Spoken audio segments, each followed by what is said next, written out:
حنفی عالم ہیں سرفراز خان صفدر صاحب، ان کی کتاب ہے ازالۃ الریب، ازالۃ الریب کے صفحہ نمبر 316 سے لے کے 314 سے لے کے 316 تک ایک تفصیل ہے، میں آپ بھائیوں کو پڑھ کے سنانا چاہتا ہوں، یہ انشاءاللہ کام آئی۔ جو حبیب اللہ ڈیروی صاحب نے جو روایت درج کی ہے رفع الدین کے انکار پہ، اس کی سند کیا ہے؟ محمد بن مروان السدی الصغیر، جو کہ محمد بن صاحب القلبی سے روایت کرتا ہے، اور محمد بن صاحب قلبی روایت کرتا ہے ابی صالح بازام سے، وہ ابن عباس رضی اللہ عنہ۔ سرفراز صفدر کہتے ہیں قلبی کا حال بھی سن لیجئے، اور سدی اس مقام پر الصغیر ہے، اس کا حال بھی ملاحظہ کر لیجئے۔ قلبی کا نام محمد بن صاحب بن بشر ابو النضر القلبی ہے۔ امام معتمر بن سلیمان اپنے والد سے روایت کرتے ہیں کہ کوفہ میں دو بڑے بڑے قذاب تھے، ایک ان میں سے قلبی تھا، اور لیث بن ابی سلیم کا بیان ہے کہ کوفہ میں دو بڑے بڑے جھوٹے تھے، ایک قلبی اور دوسرا سدی۔ امام ابن معین کہتے ہیں کہ یہ کوئی چیز نہ تھا۔ امام بخاری فرماتے ہیں کہ امام یحییٰ اور امام عبد الرحمن ابن مہدی نے اس کی روایت بالکل ترک کر دی تھی۔ امام ابن مہدی فرماتے ہیں کہ ابو جزر نے فرمایا کہ میں اس بات پر گواہی دیتا ہوں کہ قلبی کافر ہے۔ میں نے جب بھی یہ بات یزید بن زرعی سے بیان کی تو وہ بھی فرمانے لگے کہ میں نے بھی ان سے یہی سنا کہ اشہد انہ کافر۔ اس کے کفر کی وجہ پوچھی گئی تو انہوں نے فرمایا کہ قلبی کہتا ہے کہ حضرت جبرائیل علیہ السلام حضرت صلی اللہ علیہ وسلم کی طرف وحی لایا کرتے تھے، ایک مرتبہ آپ کسی حاجت کے لیے اٹھ کھڑے ہوئے اور ان کی جگہ حضرت علی رضی اللہ عنہ بیٹھ گئے تو جبرائیل نے وحی ان پر نازل کر دی، یعنی جبرائیل وحی کو ضبط نہ کر سکے، پہچان نہ سکے، اور حضرت علی کو رسول سمجھ کر ان کو وحی سنا گئے۔ اور اللہ تعالیٰ یہ بہتر جانتا ہے کہ اس بھولے بھالے جبرائیل علیہ السلام نے آگے پیچھے کیا کیا ٹھوکریں کھائی ہوں گی اور کن کن پر وحی نازل کی ہوگی، اور نہ معلوم حضرت علی کو بھی وہ اس خفیہ وحی میں کیا کچھ کہہ گئے ہوں گے۔ ممکن ہے یہ خلافت بلا فصل ہی کی وحی ہو جس کو حضرت جبرائیل علیہ السلام حضرت علی کے کان میں پھونک گئے ہوں، بات ضرور کچھ ہوگی، آخر قلبی کا بیان بلا وجہ تو نہیں ہو سکتا۔ اور قلبی کے اس نظریے کے تحت ممکن ہے کہ حضرت جبرائیل علیہ السلام پہلی وحی میں بھول کر حضرت محمد صلی اللہ علیہ وسلم کو وحی سنا گئے ہوں اور مقصود کوئی اور ہو، بلکہ ممکن ہے کہ وہ حضرت علی ہی ہو۔ آخر قلبی ہی کے کسی بھائی کا یہ نظریہ بھی تو ہے، جبرائیل کے آمد چوں از خالق بے چوں با پیش محمد شد و مقصود علی بود، معاذ اللہ تعالی۔ وہ بڑا بھیانک شعر ہے۔ کہتے ہیں کہ قلبی نے تو حضرت جبرائیل علیہ السلام جناب رسول اللہ صلی اللہ علیہ وسلم اور وحی کو ایک ڈرامہ اور کھیل بنا کر رکھ دیا، الیاذ باللہ تعالی ثم الیاذ باللہ تعالی۔ بلکہ قلبی نے خود یہ کہا ہے کہ جب میں بطریق ابو صالح ان ابن عباس، اور دیکھو یار سن نظر بات کو، یہ تفسیر ابن عباس کی سند کیا تھی؟ محمد بن مروان ان قلبی ان ابی صالح ان ابن عباس۔ اب قلبی خود کہتا ہے کہ اگر میں بطریق بسند ابو صالح ان ابن عباس کو روایت بیان کروں فہو کذب، وہ جھوٹ ہوتا ہے۔ وہ کیا ہوتا ہے؟ وہ جھوٹ ہوتا ہے۔ امام ابو حاتم فرماتے ہیں کہ حضرات محدثین کرام کا سب کا اس بات پر اتفاق ہے کہ یہ متروک الحدیث ہے، اس کی کسی روایت کو پیش کرنا صحیح نہیں ہے۔ امام نسائی کہتے ہیں کہ مشرکہ نہیں ہے، اس کی روایت لکھی بھی نہیں جا سکتی۔ علی بن الجنید، امام ابو احمد الحاکم اور امام دارقطنی فرماتے ہیں کہ یہ متروک الحدیث ہے۔ امام جوزجانی کہتے ہیں کہ وہ جھوٹا اور ساکت ہے۔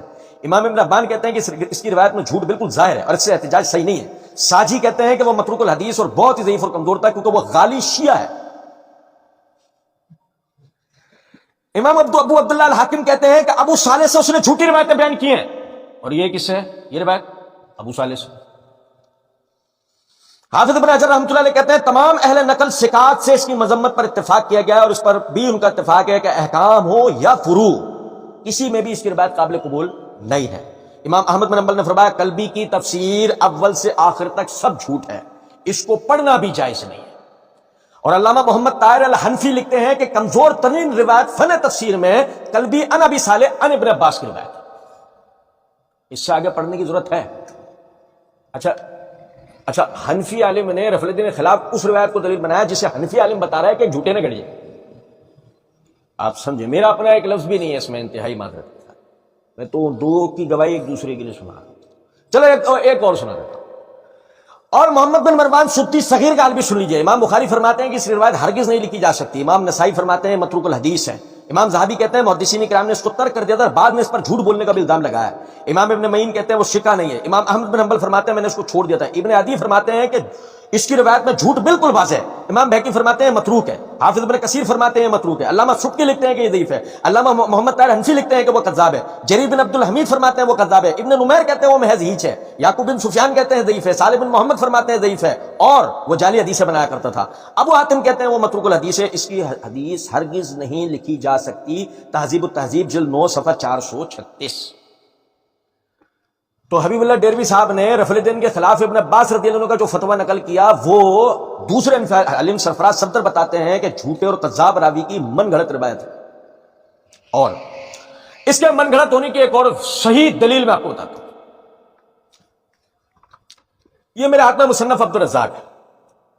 مصنف عبدالرزاق کی جلد نمبر 2 کے صفحہ نمبر 44 کے اوپر امام عبدالرزاق باواسطہ حشیم باواسطہ ابو حمزہ مولا بنی اسد روایت کرتے ہیں کہ ابو حمزہ نے کہا رأیت ابن عباس، میں نے ابن عباس رضی اللہ عنہ کو دیکھا، اذا افتتح الصلاۃ یرفع یدیہ واذا رکع واذا رفع راسہ من الرکوع. ابن عباس رضی اللہ عنہ جب نماز شروع کرتے تھے رفع الیدین کرتے تھے، جب رکوع جاتے جب رفع الیدین کرتے تھے، جب رکوع سر اٹھاتے اس وقت بھی رفع الیدین کرتے. تو جب ابن عباس رضی اللہ عنہ خود نماز میں رفع الیدین کرتے اس کے خلاف فتویٰ جیسے نہیں. بات آ رہی ہے سمجھ؟ چلیں پھر بھی ایک تیسری آخری بات کر لیتے ہیں، اور وہ یہ مانا روایت میں کیا الفاظ ہیں کہ وہ نماز میں رفع الیدین نہیں کرتے ہوں. یہ نہیں کہ رکوع جاتے رکوع چھوڑتے نہیں کرتے، جس کا مطلب بالکل واضح ہے کہ رفع الیدین کرنا خشوع کے خلاف ہونا تو وہ تکبیر تحریمہ میں پہلے ہوگا، وہ وطر میں پہلے ہوگا. وہ عید کی نماز میں جو 6 بار ہوتا ہے نا وہاں تو پہلے ہوگا، وہ تو 6 بار ہوگا، وہ پہلے ہوگا. اب اگر تکبیر تحریمہ میں یعنی کہ الذین هم فی صلاتہم خاشعون پر جو ان کا فتویٰ ہے وہ تکبیر تحریمہ والے رفع الیدین پر نہیں ہوتا، وہ وطر والے رفع الیدین پر نہیں ہوتا، وہ عیدین والے رفع الیدین پر نہیں ہوتا، اور جس دلیل کی وجہ سے نہیں ہوتا. ہمارا وعدہ ہے اسی میں رکوع جاتے رکوع چھوڑنے کا رفع الیدین بھی موجود ہے.